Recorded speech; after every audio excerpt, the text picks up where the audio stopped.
Meu nome é Larissa. Eu vou falar um pouquinho sobre o design elétrico do sistema nervoso.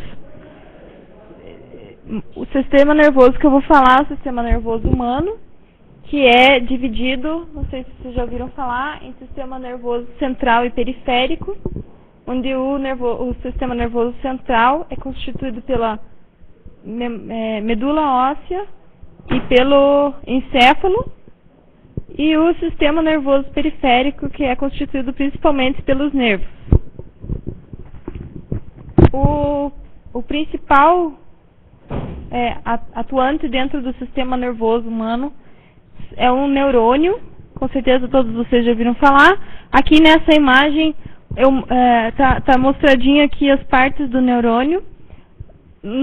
Saindo do núcleo do neurônio, ou começando aqui por baixo, ficam os dendritos, que são as partes que recebem os impulsos nervosos eferentes. Eferentes são impulsos como se fossem sensitivos, são os impulsos que chegam.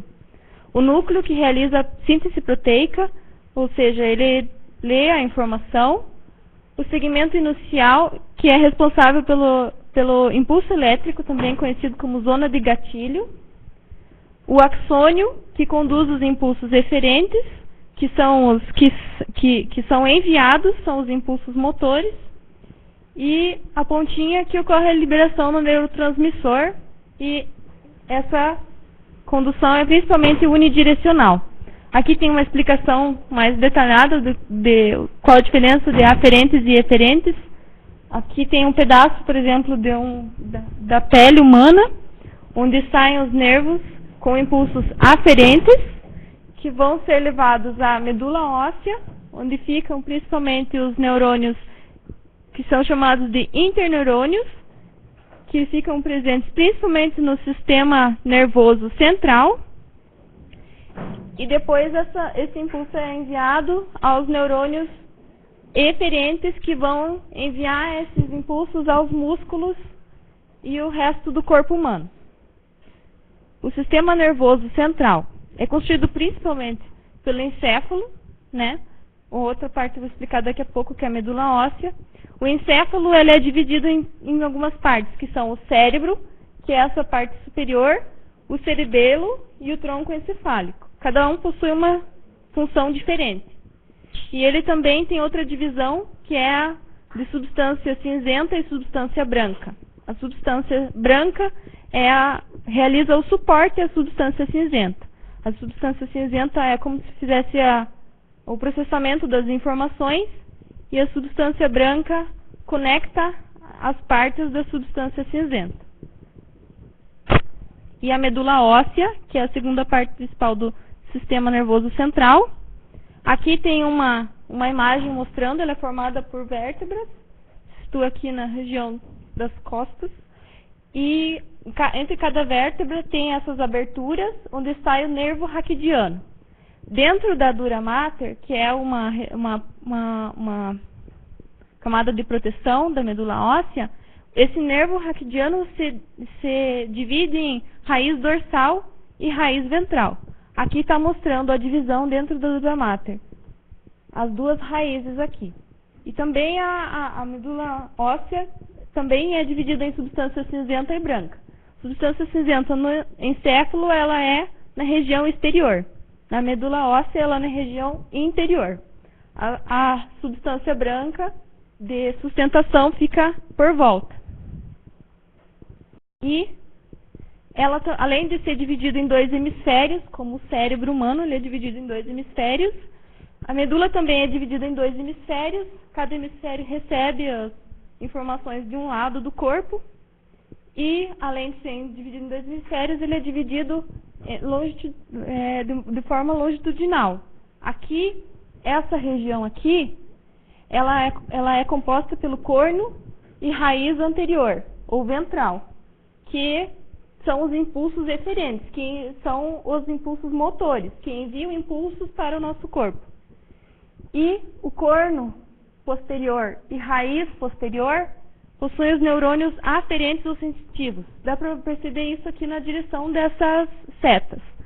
O corno posterior envia para cima os impulsos nervosos, e o corno anterior envia para o corpo humano. A comunicação entre os neurônios é feita através da sinapse nervosa, que eu vou explicar daqui a pouco, e a comunicação entre os neurônios e as células musculares é feita através da junção neuromuscular, que eu não vou explicar como é feito para poder explicar mais sobre o arranjo de neurônios. A comunicação dos neurônios, que é a sinapse, ela é principalmente feita através de neurotransmissão química. Existe também a neurotransmissão elétrica, só que ela existe mais na fase de desenvolvimento e quando a gente já cresceu, já está desenvolvido, ela praticamente não existe. É irrelevante. A neurotransmissão química é feita basicamente através da transmissão de neurotransmissores, ou seja, o axônio de um neurônio envia neurotransmissores para o dendrito do próximo neurônio. E essa neurotransmissão é feita basicamente como? Começando a explicação, as células nervosas possuem um potencial que difere o meio interior do exterior. Como dá para ver aqui, o meio interior ele é mais negativo que o meio exterior. Em média, menos 70 milivolts. À medida que os neurotransmissores chegam em um neurônio, serão abertos os canais dos chamados bombas de sódio e potássio, que são aquelas que a gente estudou no ensino médio, que realizam a entrada na célula do sódio e a saída do potássio. Basicamente é isso. A célula ela estava mais negativa aqui dentro, com a entrada de sódio, íon sódio, e a saída do íon potássio, a célula vai ocorrer uma diferenciação e onde era menos 70 milivolts, a célula vai se tornar mais positiva aqui dentro. Esse fenômeno se chama despolarização e ela vai ficar com aproximadamente 30 milivolts aqui. Essa célula ela possui o chamado limiar do potencial de ação. Quando os potenciais que vão chegando são muito pequenos, e eles são chamados de potenciais graduais. Quando esses potenciais graduais são somados, e quando eles atingem esse limiar, eles geram um potencial de ação, que é o que vai estimular a transmissão dos neurotransmissores para a próxima célula, ou seja, informação passando de célula a célula. Aqui tem um esquema mais básico. O potencial de ação, que é aqueles 30 milivolts positivos, chegando no final do axônio do neurônio, ele vai liberar os canais de cálcio. Esses canais de cálcio vão estimular as enzimas inativas de neurotransmissores, e essas enzimas inativas vão se tornar ativas e vão realizar um processo chamado exocitose, que é passar do axônio de um neurônio para os dendritos do próximo neurônio. Aqui vai ter o receptor que vai receber esses neurotransmissores. Esses neurotransmissores vão, na próxima célula, vão refazer esse processo aqui, vão estimular essas bombas de sódio e potássio. E daí os neurotransmissores eles são praticamente apagados. E o sinal continua através da célula, começando tudo de novo. Dentro dessa célula, ocorre um fenômeno chamado de modulação do sinal, que é feito ali no axônio e no núcleo do neurônio. Essa modulação é feita através de proteínas que amplificam o sinal. Ou seja, um neurotransmissor que chega no dendrito do neurônio é capaz de estimular vários canais de sódio e potássio na célula. É graças a essa modulação, chamada neuromodulação, em que, principalmente graças a ela, que nós somos capazes de aprender e memorizar. Além dessa capacidade de modulação, os neurônios possuem dois tipos de específicos, que são os neurônios excitatórios e os inibitórios. Os excitatórios é meio dá para entender assim só pelo nome, né? Excitatórios são aqueles que excitam, ou seja, realizam essa despolarização, e os inibitórios são os que inibem que isso aconteça, ou seja, eles fazem o potencial da célula ficar continuar mais negativo, impedindo a despolarização e diminuindo os potenciais graduais e, consequentemente, diminuindo, dificultando o potencial de ação. Aqui dá para ver, ó, tem um neurônio excitatório chegando nesse neurônio aqui, tem um neurônio excitatório e um neurônio inibitório. Aqui é a ação do neurônio excitatório e aqui do neurônio inibitório. O resultado aqui na zona de gatilho, que vai ser enviado o potencial de ação, é a soma algébrica dos sinais desses dois neurônios. Esse sinal aqui, ele vai ser um potencial de ação quando ele atingir aquele limiar. Aqui tem uma representação também, mais visual. Quando tem um neurônio excitatório ativo, aqui é o sinal que ele transmite, a soma algébrica vai ter um sinal e esse neurônio ele envia informação. Quando o inibitório está ativo também, junto com o excitatório, somando os dois sinais, o resultado vai ser nulo e esse neurônio não vai transmitir informação nenhuma. Aqui eu vou mostrar um pouquinho dos arranjos arquitetônicos do circuito nervoso, que é basicamente o que mais importa também no cérebro. Começando a forma divergente, é uma forma onde apenas um neurônio excita vários neurônios. Esse neurônio pode ser inibitório ou excitatório. Se ele for excitatório, ele vai excitar todos esses neurônios. Se ele for inibitório, ele vai inibir. E aqui, a convergente é onde vários neurônios excitam um neurônio. Aí aqui, o sinal desse neurônio vai ser a soma algébrica dos sinais de todos esses neurônios. Outros arranjos arquitetônicos.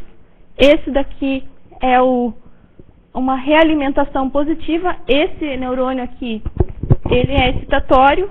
Esse daqui também é excitatório.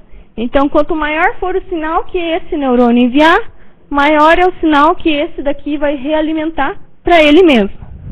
Já aqui, temos um feedback negativo, em que o excitatório alimenta o inibitório, que alimenta o mesmo excitatório. Ou seja, quanto maior for o sinal que esse transmitir, maior vai ser a inibição desse neurônio sobre ele mesmo. A inibição lateral, esses neurônios agindo ao mesmo tempo, esse neurônio aqui vai excitar esse, e esse vai excitar esse. Mas esse vai inibir esse, então o resultado não vai depender da soma, claro, mas se fossem sinais iguais, seria a saída zero. E aqui é a desinibição. Esse neurônio inibe esse e esse fica impedido de inibir esse daqui. Aí tem uma saída. Claro que os arranjos cerebrais são bem mais complexos, esses são só partes pequenas. Os neurônios cerebrais têm um padrão de conectividade diferente das redes neurais artificiais, que eles têm prioridade de se conectar próximos uns dos outros. E aqui, outro arranjo arquitetônico, que é, se somente o neurônio A for excitado, ele tiver principalmente que alimentar o neurônio 1, e a alimentação para o 2, 3 e 4 não for suficiente para alimentar, para gerar um potencial de ação nesses aqui, somente nesse, aí somente o 1 vai ser ativado.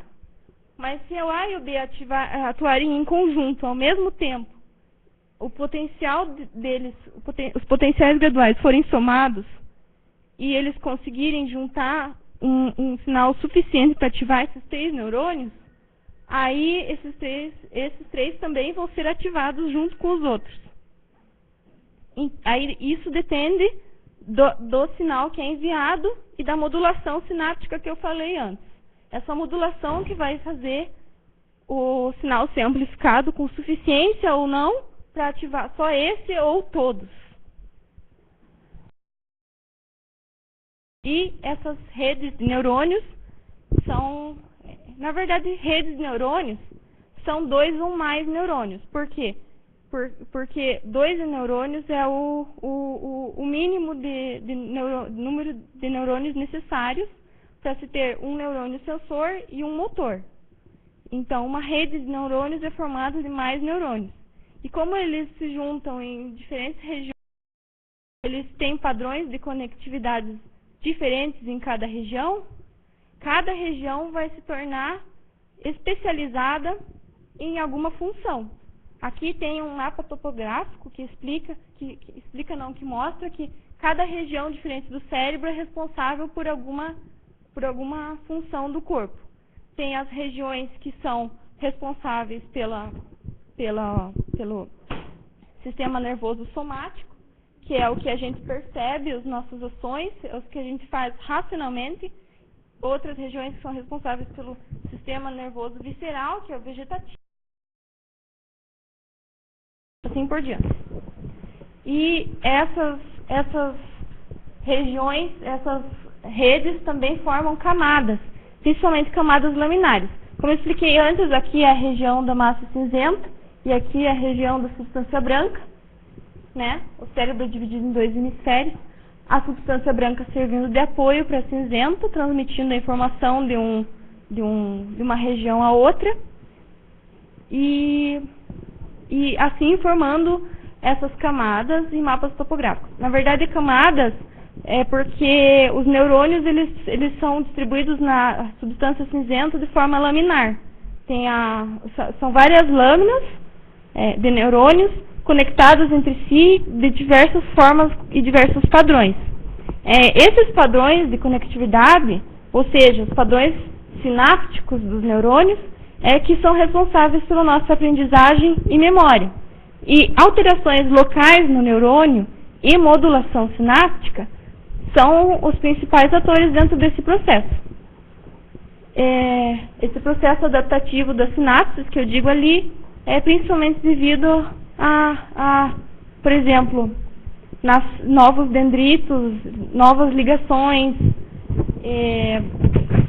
alteração das sinapses, alteração na modulação. E quando essas alterações são mais permanentes, elas caracterizam a memória humana.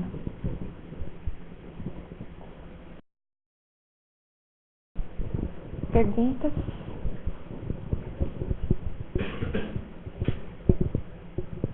Alguma coisa que eu possa explicar de novo?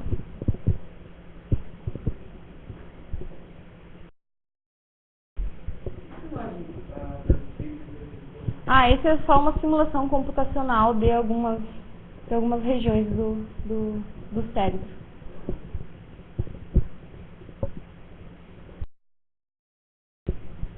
Bom, tem algumas curiosidades aqui, se alguém tiver. Aqui já não é mais do sistema nervoso humano. Esse aqui é uma representação de algumas coisinhas presentes nos tubarões. Eles têm esses órgãos chamados neuromastos que funcionam da seguinte forma. Eles têm um canal subcutâneo em que ele é aberto, como vocês podem ver, é aberto à superfície. Ele tem esse canal lateral e esses neuromastos, eles percebem o movimento da água ao redor desse animal. Aqui tem uma imagem, parece um circuito impresso. E aqui, essas ampolas de Lorenzini, que é o que eu achei muito mais legal, que elas percebem campo eletromagnético ao redor desse animal. Ele percebe a presença de outros animais, de qualquer outro ser por volta, através desse equipamento. Outra curiosidade muito legal é o cérebro de Einstein. Não sei se todo mundo sabe, mas quando Einstein morreu, ele foi retirado dele. Um cientista retirou o cérebro do Einstein e conservou o cérebro. Depois ele repartiu em mais de 200 pedaços e enviou para diversos cientistas no mundo todo para analisarem os padrões de conectividade dos neurônios. E eles recentemente, os cientistas que conseguiram essas amostras, que ainda não são todas que existem, eles conseguiram essas amostras, estudaram e perceberam um padrão de conectividade entre os neurônios muito mais complexo nas regiões de percepção abstrata. Então, realmente, o cérebro do Einstein é um exemplo de alguém que tinha a percepção mais abstrata. Um dia, será que eu vou fazer isso com o Stephen Hawking? E o sensor auditivo humano, que também é muito legal. A explicação o básico da explicação é simples. O tímpano, que é a membrana que recebe as vibrações diretamente do ar, né? Que o ar, a propagação de ondas sonoras no ar é alteração de pressão. O tímpano que capta, ele transmite através desses ossículos para a cóclea.